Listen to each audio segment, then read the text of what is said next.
বিশ্বনবী বললেন, জিবরাইল, এই ফেরেশতাটাকে আমাকে দেখে সবাই আনন্দ পেল, সবাই হাসলো, এর মুখে আমি হাসি দেখতে পাই না।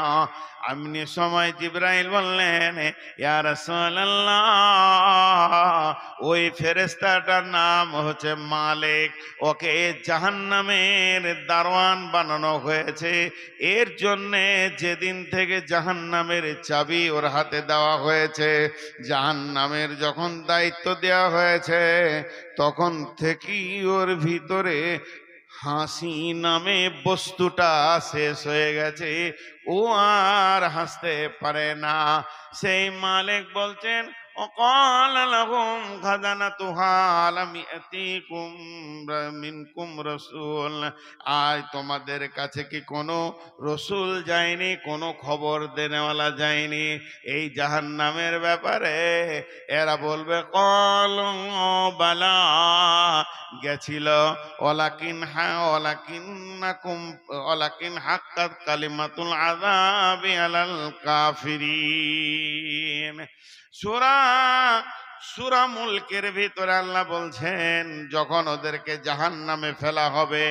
আবার সূরা তাহরিমের মধ্যে বলেছেন, ইয়া আইয়ুহাল্লাযীনা আমানু কু আনফুসাকুম ওয়া আহলিকুম নারা ওয়াকুদুহা আন-নাসু ওয়াল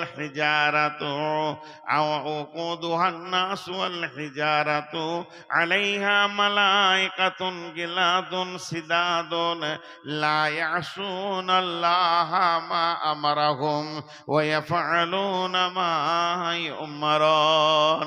হযরত ইমাম কাদের জিলানী আলাইহি রাহমা এটাকে তাফসীর করেছেন গুনিয়াতুত তালিবিনের ভিতরে। আল্লাহ বলছেন, হে ইমানদারেরা, তোমরা নিজেকে জাহান্নাম থেকে বাঁচাও, তোমার আহালকে জাহান্নাম থেকে বাঁচাও। ওই জাহান্নামের লকড়ি বানানো হবে জিন এবং পাথর এবং মানুষকে। হুঁশিয়ার হয়ে যাও, জাহান্নাম থেকে নিজেকে বাঁচাও। আর সেখানে রয়েছে ফেরেশতা। এই ফেরেশতার বর্ণনা দিতে গিয়ে উনি বলছেন যে জাহান্নামের ভিতরে যে নির্দয় ফেরেশতা আছে, তারা কিছু বুঝে না, তারা মানুষের আর্তনাদ বুঝে না, কষ্ট বুঝে না। তাদেরকে ওই রকম মিজাজে আল্লাহ বানিয়েছেন। তারা একটা কাজ করে, মা ইয়াফআলুনা মা ইউমারুন, আল্লাহ যেটা ওদেরকে হুকুম করবে ওই হুকুমটাই তারা পালন করতে জানে।